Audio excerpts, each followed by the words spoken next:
Hello everybody and welcome back to the best reactions. Today is the most jet-lagged episode I think I will have ever recorded, as I have literally just got back from Austin, just landed, just got home, and we are here to react to some of your best memes around the Austin Grand Prix weekend. So let's get into it.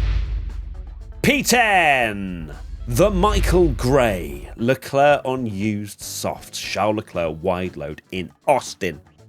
I'm wearing this shirt with pride today, everybody, alright? Because Ferrari did something good, which did not seem possible after Friday, if we're being completely honest with ourselves. But Charles Leclerc did a phenomenal job, I think, both on the softs at the start of the race, of course, getting past Lando into turn one, but then being able to hold on to that position for so long on tyres that drivers struggled when they put it on for their second stint. So I think Charles Leclerc did a very, very good job this weekend just gone, and he is now the number one Minister of Defence, or whatever that people call drivers that can defend well. P9, Erica is golden. Lando keeps getting the longest pit stops. Valtteri Bottas. Good old Valtteri getting a lot of screen time this weekend, it has to be said, with the whole confusion about what the team radio engineer of Isaac Hadjar saying that Bottas was on track when he wasn't on track. That, I assume, is Bortoletto, or maybe he just got confused with Sauber in general. Whatever it was a strange mistake to make, and he said it not once, but I think about 3 times in one team radio exchange, where Isaac actually had to correct his team radio engineer and say, Bottas is not on track, bro. And then I love the pan. The pan straight to Valtteri during practice was beautiful. P8, Noel Raj S. It's just a matter of time. Oh, Dragon Ball Z meme. Sign me up. Vegeta of the Lake, what is your wisdom? Tell Tommy his tattoo is destined. For those of you that don't know the context, Tommy has said he will get a tattoo, and had said it prior to Max being 40 points behind, that he will get a tattoo to celebrate Max's 5th world title. Well, it just got a hell of a lot more interesting, didn't it? It went from a very far-fetched, good joke, to, oh my god, he's the bookie's favourite, I think, with some betting places, which is absolute madness. Max Verstappen is coming for his title. Right, I've got a funny thing away from the top 10, and it's the Abu Dhabi Grand Prix, who I can guarantee are absolutely buzzing by the fact that Max is closing in, and we could well have a 3-way title fight going into the final race of the season. But I wasn't expecting a circuit to make such a meme, but alas, it's a pretty good one.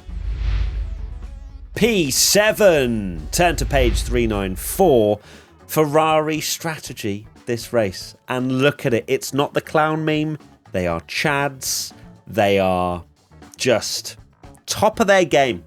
That's what they were, apart from for Hamilton. Of course, Hamilton felt slightly aggrieved, of course, of dropping over 10 seconds behind Charles Leclerc in that second stint. But if that's all we can get angry about with Ferrari, of potentially decisions that weren't absolutely perfect, then I will take it. We will have Chads on the pit wall every race weekend. P6, Del Boy JH, Lando Norris chasing Charles Leclerc all race. We did say, didn't we, that Lando probably should have got through on Charles Leclerc quicker. Finally sort of did the moves that we expected from him maybe 10-15 laps prior, but I think it also needs to be given, or Charles Leclerc needs to be given credit for the way he defended, and watching it back as well when I got back home briefly and just having a look at the highlights and things. What I was most impressed about was the way Charles Leclerc was defending into that double left-hander as well. The way that he sort of pinches on the first apex so that Lando won't try it up the inside, but then washes really wide to be able to still get a pretty good exit out of the second part of that corner. I love it. It's great. I'm going to dream about it when I inevitably just collapse later today, because it's 2:30 in the afternoon right now, and it feels like it's 4 a.m. Honourable mentions. Elliot Stoney 4. Lando diving into turn 1 finally. I know. This is what myself and Tommy have been saying on the podcast for so long. Just send one to the inside. And he did, right? I know that he didn't pull it off, but that threw Charles Leclerc off. He was then able to hold on to about a half a second deficit to Charles Leclerc and then got through on that same lap. So as soon as he showed just a little bit of unpredictability, rather than just the constant going to the outside and trying the switchback, doing something different, he got through literally the same lap. Mr. Bear 15, the Alpine's battling for P17. I had to include it. I'm sorry. I love the wheelie bin gif. It's so true with Alpine. What on earth are they doing? Why were they having team orders for P17 when one of the drivers was so much slower than the other? Gasly being slower than Colapinto. Just let Colapinto through. If you really need to stop them from fighting, why would you put Gasly ahead of that track? I don't get it. I also saw a head-to-head, and Colapinto is beating Gasly in race head-to-heads. That's unbelievable work. The king of karting, Alpine. Okay, Colapinto, hold position. No. I saw as well, goodness gracious me, kind of a little bit of that sort of a reprimand. Not even a reprimand, was it? It was just the team saying, well, we gave him the order and he did not follow it, and therefore we will review. Sort of scolding him slightly to everybody on social media and everybody in the media, just leave him alone. That he's genuinely shown that he's picked it up so well in the last few races, and it's going completely under the radar because of the fact that he's in the worst car on the grid. But I like the fact that Franco was willing to go for a move. He didn't mess it up. It was close with Gasly, but just let them race, or let him through because he was quicker. @_the_Chris, me realising F1 TV actually showed every overtake and the cars crossing the finish line. So, of course, with us being at the track and out and about, we didn't get the full F1, the TV direction. We didn't see it necessarily because when you're at the track, it's a little bit more chaotic. But I've heard a lot of good things about what they've done. I genuinely think we've done something here, everybody. All of us as Formula One fans, we have campaigned for so long to improve the TV direction, the way they need to show the battles, not replays 10 laps later, show the battles. And they've clearly overhauled something because I've seen a lot of comments about it. Long may it continue. @_SE68, Minister of Defence, I'm telling you.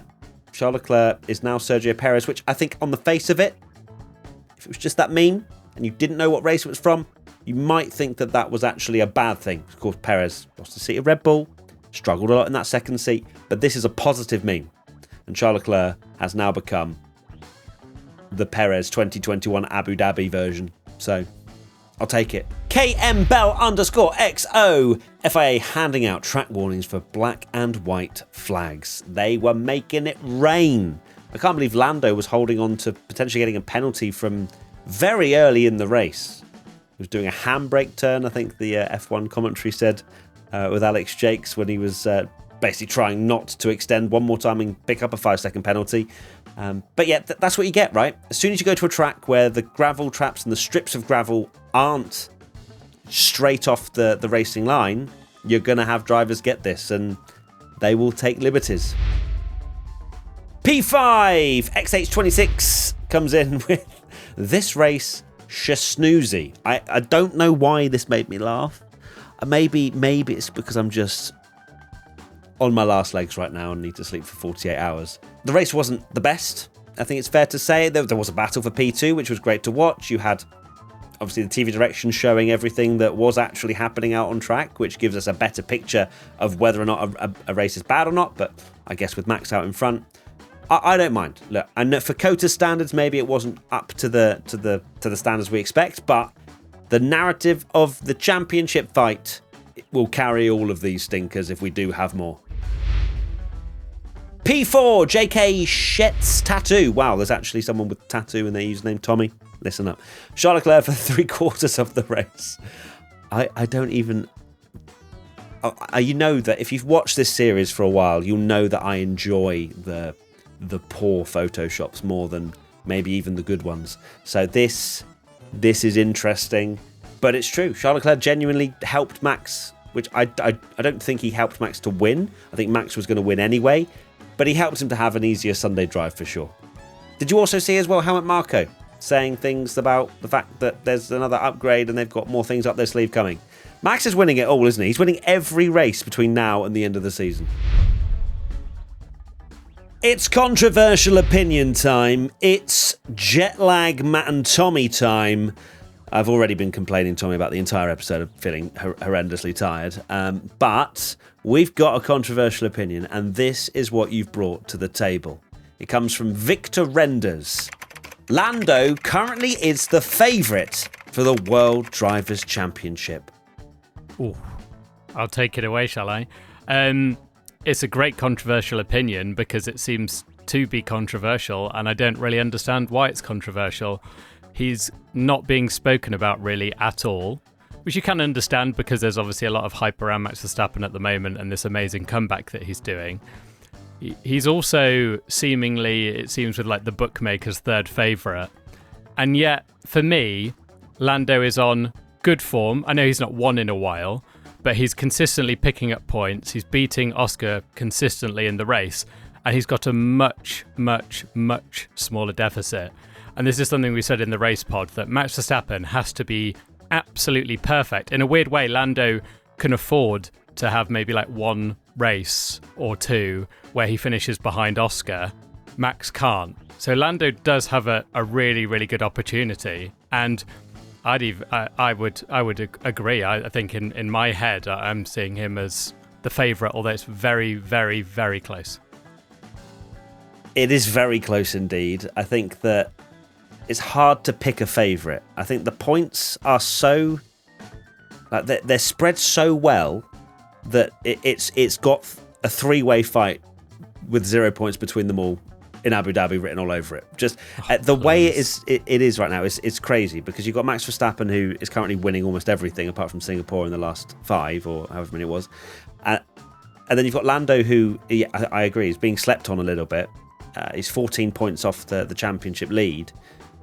And if you're going to put money on which team's going to be the best, you would probably say McLaren. And then you've got Oscar, who is struggling the most for sure. What I mentioned actually in this episode, but I will also say now, is that Helmut Marko has come out and basically said there's another upgrade coming and they've got things up their sleeve between now and the end of the season.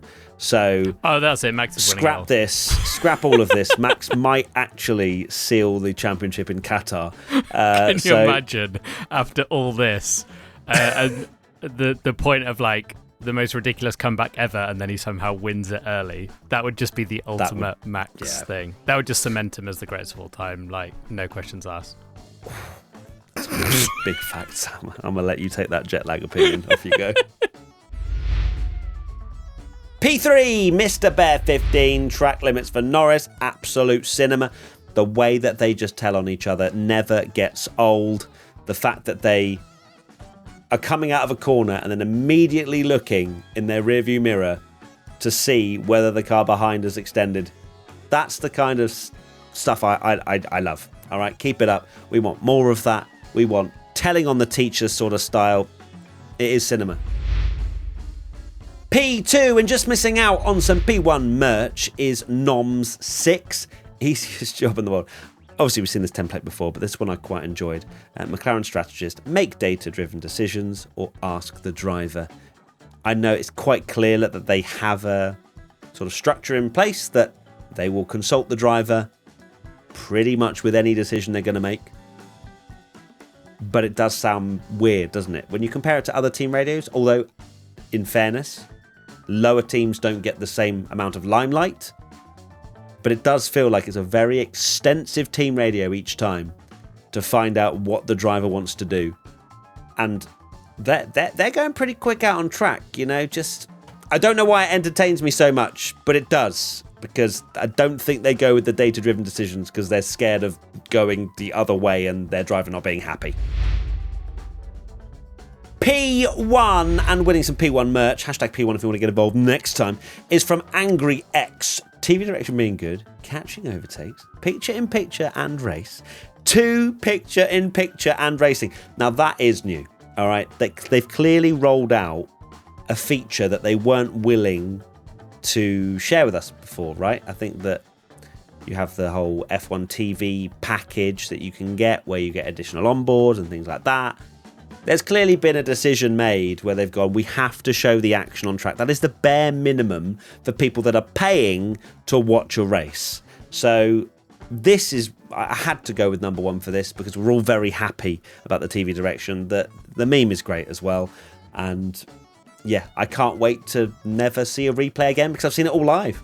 Right, that is it. Thank you so much for tuning in to the best reactions for the United States Grand Prix. I must apologise for how tired I've been in this episode, how delirious. I don't even know if I've even pressed record. I have pressed record. Wow. Oh my God. I just panicked. I was like, have I pressed record? Looked down. Thought that said record as in to start recording. Thankfully, I have been recording, so that's great. Hashtag P1 if you want to get involved next time because Mexico is literally this weekend. I'm going to go to bed. See you soon. Lots of love. Bye.